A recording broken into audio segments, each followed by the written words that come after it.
Hey all, it is May 5th. It's a Tuesday. I was hoping to have done this yesterday, but didn't get an opportunity. I went outside to go to a location to do it, and I just didn't really have the time in the end. So doing it today instead. Um, I've had a reasonably productive week. Like I'm still in that kind of weird space. And I was on gotta release a book mode last week, and that's always a very stressful time. I always feel like I have like a huge amount of work to do, even though in reality it's all the release stuff you do over the course of about 2.5 hours in a single afternoon. It just feels bigger than it is. Um, but I was still able to get like a decent amount done last week. Um, most notably, I have made a start on this month's one-page adventure. It's called Slime Sunday, and I've talked about this on these before. Is I have a problem. Is that whenever I try to write something fun and silly, it always just kind of devolves into something horrible. Just every time. Like, without fail. Every time. And I've done it again. I was going to try and write something fun and silly and stupid and... Sounds like there's someone walking around back there, and like there definitely isn't. I'm assuming a small animal, but it's big enough to like crack a stick. It's very disquieting. But because there's no footpath back there. Like that's all. It's all just woods. Um, man, yeah, that is really putting me on edge. God damn.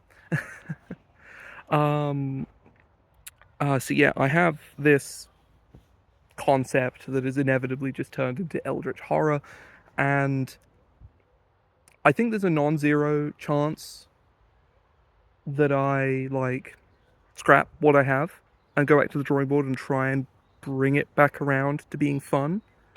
Because I think it's kind of, if anything, the more that saying it out loud, I think that might legitimately be what I do. Because I'm not like so far in that to sort of backpedal would be to scrap several hours of work. It would basically be scrapping like an hour of work, which is fine. Like I have no qualms with doing that.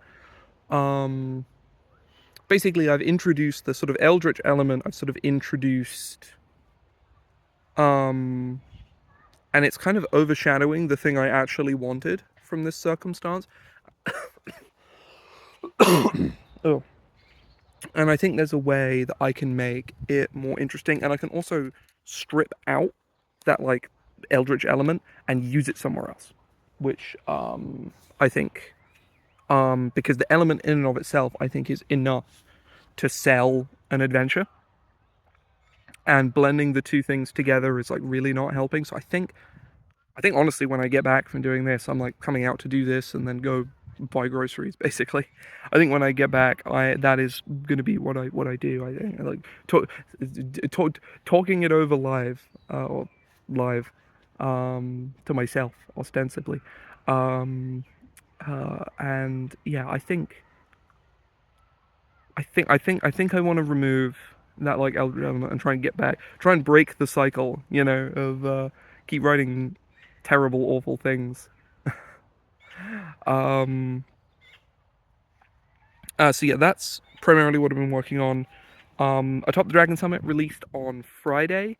Um, I think there were a lot of like behind the scenes production lessons to learn about Atop the Dragon Summit, like a lot of little things behind the scenes that I'd want to do better next time. As on like a publishing level. I think Joe did a really good job with the adventure. If you want to take a look at it, there will be a link if I remember to put one, but there will be one. There will be at least be a link that will take you to my itch page, from which you can reach atop the Dragon Summit, even if I forget.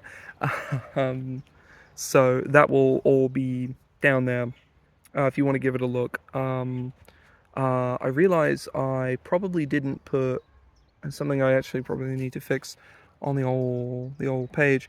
But yeah, yeah, there's some general lessons to learn in regards to sort of the publishing there. I'm oh, the cough is still here. It's not gone anywhere. Probably won't go anywhere for quite some time. Um, the I think the adjust into a more comfortable position. Um, I think it's going to be really fun to bring all of these new adventures to cons this year. Um, on a similar note, if there are any UK people, me and AJ are going to be at UK Games Expo on the 31st of this month in Birmingham. So if you're there and you see me, come say hi. I will be very awkward in public, but that won't be you. That's just me. Uh, um, yeah, that's that is the plan. I'm very much. I think I mentioned. I think last week actually I was going to UK Games Expo. Um, a little nervous about going. It's just a really big convention, and it's a long way to travel for a convention as well. Like we're like driving up to Birmingham and like staying the night, which is the furthest I've traveled for an event like myself, which is a weird thing to think about. But yeah, I've never traveled further for like a specific event in my life before. I've traveled for holidays and family visits and things like that. Plenty of places, but to go to like one event to go like halfway across the country is not something I've done before. Yeah, just haven't done it. But yeah. So yeah, we're kind of sort of gearing up for that. I mean, there's nothing to gear up for. We're not tabling this year, but um, I do like I've got some people that I know that are going. Both like I have a friend of mine is a volunteer there, and has done for a number of years, and I'm sure he can show us the ropes if need be. And there's a few other people I know that are going as well. I'll probably hang out with them if I see them. Um, yeah. What the fuck else have I? Oh, I've been working. I finally been able to make a proper start on this starter adventure series for Nimble. Working with Nimble is always like a really like working like with the game system of Nimble is always a really like is always very very challenging on the grounds that it has such a specific design philosophy that is not that is like different from my own in a number of ways. And it has a lot of sort of like constraints of design and display that don't come like super naturally to me. It's a fun challenge. I do enjoy doing it. I wouldn't continue to, you know, offer working with Heaven if I didn't. But yeah, the starter adventure poses a number of unique challenges in the sense that like I've never written a starter adventure before, like an adventure that is like specifically tailored to sort of tutorialize parts of a system I didn't personally design. And haven't actually run before either, which I fully intend to at some point in my life because I like Nimble's like player facing design quite a lot. But I have had zero opportunity to run it. Like I have had groups of players that would benefit from something like Nimble in the past, but my main group would not benefit from Nimble at all. If anything, Nimble would not that Nimble would like detract, but it would just be like, oh, we're changing from running 5e to Nimble just because I kind of want to try Nimble. And that's like that's like a bunch of additional investment to demand of people for no major benefit, right? Um, there's the potential benefit, obviously, of there being people at the table who enjoy Nimble more. I think there are definitely a couple of players um, that I have at my tables that would maybe enjoy Nimble more than 5e, but there are also players that I know for a fact don't really care what system is being played. um, where it's like a, like, um, so yeah, it's a weird one. Like I've played with groups of people where I'm like, I would run Nimble for you. I think it would be like actively better to run than other systems I may have run for them in the past. Um, there is a bug. Go away, bug. But yeah, that was a. It also brings me to a point I wanted to talk about. I was just last week. The guys on Between Two Cans reviewed The Rook and the Crook by Taran Pounds, which I did a bunch of editing on last year. It was like fully like 100% released. I think in like January. I want to say like December time. I forget exactly when, but it was like recently.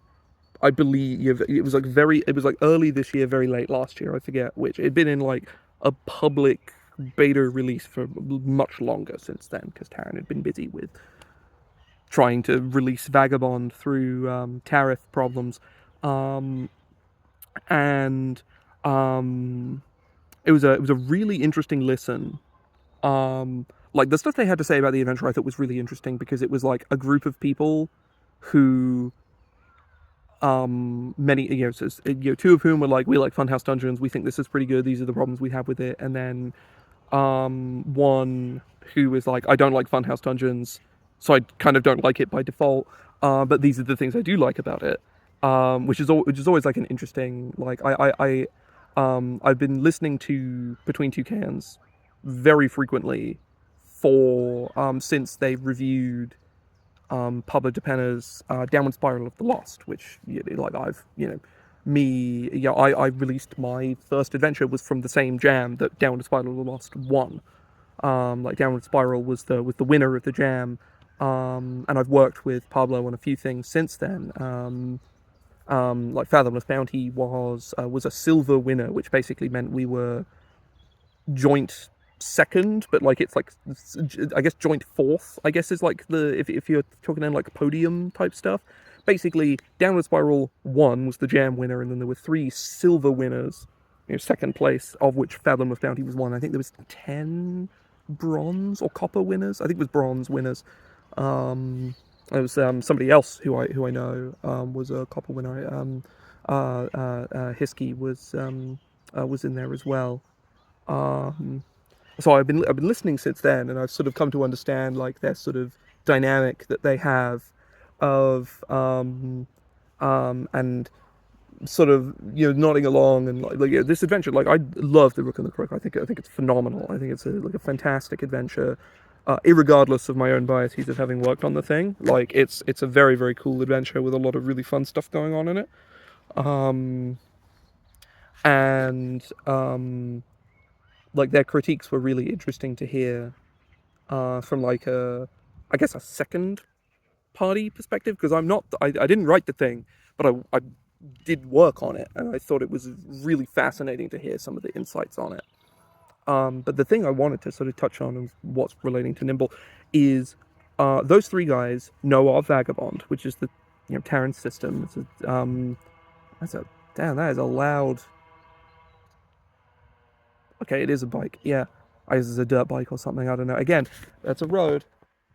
It's all the way over there. It's very far away. It's still loud as hell. I don't know what's up with that. um, it's like they know a Vagabond. They know what it is broadly, but none of them have ever like read it in depth. They don't know it super well. Um, and and it is not a system really for any of them. I think it was like Brad Kerr was sort of the opinion of like, I think my players would like this, and I would run it for their benefit. Kind of, that was kind of like, it wasn't that they didn't like the system; it was just a system that they knew, broadly speaking, wasn't really for them. But they identified something really fascinating about it. And they mentioned Nimble as well as the other system that is kind of what it is it's striking a middle ground, sort of in the middle between your sort of OSR style play of these sort of open-ended challenges, de-emphasized, like fairly rules light. Um, Not like super rules light, but like like reasonably, but by the standards of dungeon crawling fantasy game, reasonably rules light. Um, Very open ended, very dice fall where they may kind of philosophy blended with the sort of modern um, sort of density of character choice, like character, options on your character sheet level of choice. It's kind of a meeting in the middle of those two things of taking a lot of OSR sensibilities and melding them with the sort of a slightly more stripped down version of the design sensibilities of 5e is the example that they used, and I think I would generally agree. Based, Nimble started Nimble. The first edition of Nimble is just a 5e hack, and that's not to belittle Nimble at all. Like, but that is what it is. Like, it is a hack. Is a 5e hack. Nimble second edition is very much a system, but it still has that kind of design sensibility of like, levels 1 to 20 of like relatively complex mechanical expression within player choice, within like player options, namely classes. In the case of Nimble, and Vagabond has and Vagabond is obviously Terran. Is a was a I guess still is to an extent of a 5e third-party designer, and he built the earliest versions of Vagabond. That those bones are really visible. Like one of the first versions of Vagabond. In fact, the I think I've talked about this before. The first thing that brought me into really appreciating the OSR and what it was, outside of occasionally reading some old adventures, was playtesting a very early version of Vagabond and playing Brad Kerr's Temple of a Thousand Swords as DM'd by Taran. That was my first real exposure to the OSR, which is a very weird way to be exposed to something like that. But that's what it was. Like that was my experience. Um, and after the fact, being like, that dungeon was really cool. That was like it was like almost like I was a bad person to playtest Vagabond at that point, because my takeaway was just that dungeon was really cool. Because it was Temple of a Thousand Swords is sick as hell. We didn't even get to the coolest parts. We like went up and to the right. If anybody, or up and to the left, sorry, if anybody knows that dungeon at all, we went up to the puzzle room with the pools. I don't understand what that puzzle was. I think I've read the adventure since, and I do not remember how you're supposed to solve that fucking puzzle. I don't know how you're supposed to solve it. I don't remember very well at all. I need to reread Temple of a Thousand Swords because it is a really fun read. I need to reread all of Brad Kerr's adventures because they're just so fucking good. Right, where was I? Oh yeah, the that version of Vagabond had subclasses, which were and that playtest and some of the other ones from around that time were one of the things that were. I'm not sure if they were like the I forget the exact timeline. I don't think they were like the final nail in the coffin or anything for Taran of like taking subclasses out of the game, but that was one of the motivations of like seeing people focus a lot on. There's still something walking around back there, and I don't know what it is. I can't see it. I assume it's a deer or a muntjac or something, but I can't see it, so I don't know. Um, is people focusing a lot on the subclasses. I remember like one of the main pieces of critique that I had was like, I think I played a barbarian, I think, or I considered playing a barbarian. I don't remember what I played, but maybe I played like a revelator or something. No, that was another time. I don't remember what I played.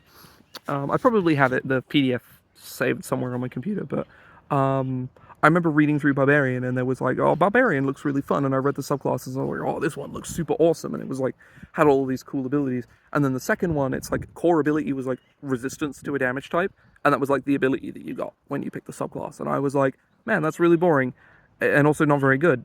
And it is kind of that like, you add so much density to your game when you have those sort of like subclass mechanics and stuff. And in the end, what Taran ended up doing was basically all of the subclasses got. I remember there was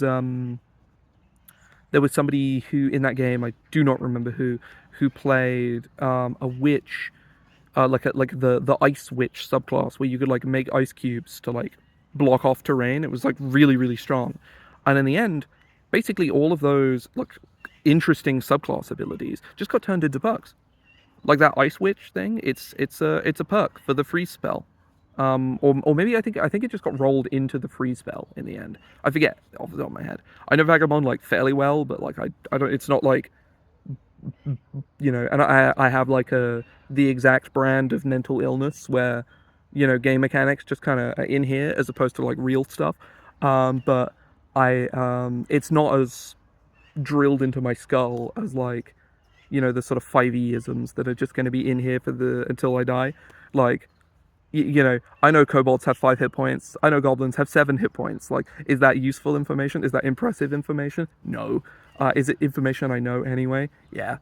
I don't really have a point to all of this. I just thought it was a really interesting, like something I'd never even considered. Like was, I always viewed Vagabond and Nimble as very different in the way that they play, because Nimble is very much looking to be a not a replacement for 5e, but it is meant to be.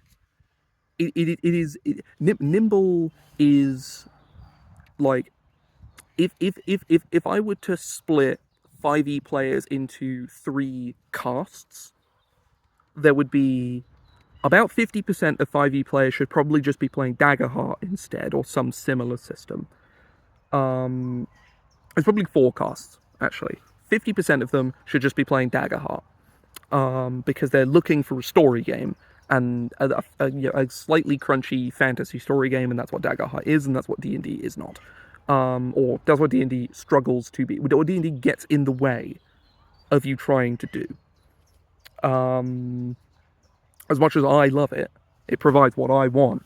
To spoiler, Fourth Clade is the 10% of D&D players who actually like, who are engaged in D&D for what it is and what it does, like D&D 5e, and like the things that D&D 5e does for what they are, rather than trying to necessarily make them into something that they aren't, which isn't a criticism of people who try to do that. I don't care. But like, again, like there's the Clade number 2 is people who should probably be playing Nimble. It's a smaller section, but it is like it is people who like the play patterns of 5e, but are like, this is too much shit. Like it's my character sheet has too many words on it. I want there to be less words on my character sheet. But with the same deeper complexity. I think Nimble really succeeds in that. If anything, Nimble in some ways, not in all ways, but in some ways, Nimble does contain a deeper depth of strategy than 5e. It takes out a lot of other stuff that I personally like about 5e, but it adds in a lot of really interesting things. Namely, it's a 3-action game, so it's just inherently there's more stuff to consider, and that's fun. And then you've got your third clade that is just people who just want Pathfinder, like because they want 3 actions and they want a game that's crunchier than D&D. Personally, I think that sphere of people is a lot smaller than people think it is, because I think Pathfinder is a much narrower game than 5e is. But there are people who do benefit more so from Pathfinder than D&D could ever provide for them. And that is kind of that's sort of the unfortunate sort of thing with sort of WotC monopoly or whatever is. There's a huge subset. I say subset. There's a majority of people who are TTRPG players in the literal sense, where their understanding of the hobby basically starts and stops at D&D 5th edition, with like snippets of understanding of usually 3rd and 4th edition, and that's kind of it. And that's it's like this sort of that's sort of like like WotC have no interest in you seeing the breadth of the hobby. Like, I'm in a very weird position where I'm like, I'm somebody who is like has enough of an understanding of the breadth of the hobby. There's a lot of things I know nothing about. A lot of things I would like to know more about. Whoa, the magpies, they're fighting. There's like 4 magpies just fighting. Just, yeah. Oh, little pricks. And some of them just watching. Man. So stupid. God, I've prattled on for far too long. Yeah, there's lots of things I don't know. But I'm also in like a weird position where I like 5e is still my game of choice. Like, yeah, it is very much my own version of 5e, but like the core what 5e is on a like basic baseline mechanical level, and it's like resolution and the kind of play pattern that it um that it at least tries to promote is are all things I like. Um and I'm not an extra special, like, oh, look at me, about how like special that is and how different I am. Like, no, but I think that that type of person who is uncommon. I would think. Um, yeah, I thought it was a really interesting thing to sort of like compare Nimble and Vagabond in such a way that I'd never really considered, and to treat them as this sort of largely untread middle ground between the OSR and more modern interpretation. Well, more modern, between the OSR and stuff like 5th edition and Pathfinder 2nd edition, where it is, and I'm again, like, I like Nimble, I like Vagabond. Maybe that's just the kind of a kind of system I happen to also really like, is exactly systems that sit in that middle ground, because I've read OSR games with individual mechanics that I like. I've never read an OSR game that I like. I thought Vagabond was the OSR game that I liked, but I think that comparison has made me realize that Vagabond, these OSR people are not saying that Vagabond is an OSR game, which I kind of knew on like a literal level. Like, it plays very differently to an OSR game, but it is built on the bones of being an OSR game. And I was like, well, that's enough. And it's like, I don't think it is. I think it is. Like, no, I don't actually, maybe, yeah, my gut was right. I don't like OSR games. I like whatever the fuck Vagabond and Nimble are. And I think they're really interesting. And the game I'm in the very, very early days of designing is kind of in that zone as well. And I'm really excited to work more on it. It's called Wanderguard. I have some classes and some core mechanics. Right now, it's mostly just kind of a Vagabond hack. But there's some inspirations from like some weird places, like a 7th edition of Tunnels and Trolls is a point of inspiration. There's a very, very specific point of comparison, but that's in there, and obviously Nimble is as well. I'm excited to work more on that. I have been working on it a little bit privately over the last few weeks, and I intend to work more on it to get it into a semi-playable state. Primarily to begin with, to use to playtest my own adventures, because I use Vagabond to playtest, but Vagabond characters are really powerful, and they tend to just kind of I'm pretty sure some of the adventures I've released are crazy beat grinders. Because I playtested them in Vagabond and was like, well, they kind of steamrolled over this, so that probably means that an OSR game is fine. In reality, probably turn a OSR character into fucking paste. Who knows? I wouldn't know. I didn't playtest them in proper OSR games, so I have no idea. I hope if you found out, please tell me. I'd love to know if where fire lives, how many fucking player characters it melted into a slurry in all the magma, or across the open threshold. Like, if your playgroup even made it out alive, because I would wager that's the one where I'm like, I don't know if it's like possible for an OSR character to survive that adventure. And I'm kind of okay with that. I think that's kind of fun in a way. But yeah, this is the longest one of these I've ever done because I prattled on for way too long about a bunch of stuff and went on a bunch of tangents. So I'm gonna go do my shopping and let you go. Um, Hopefully, this has been interesting. Probably hasn't, but maybe it has. And that people are successfully doing the things they want to do and are not currently slamming their head into their desk in some sort of fit of rage or agony or emotional turmoil. Because it be like that sometimes. So yeah, hopefully that's not happening. And if it is, there's always next week. So I will, yeah, I'm gonna head off. And I'll see everybody next week. See you.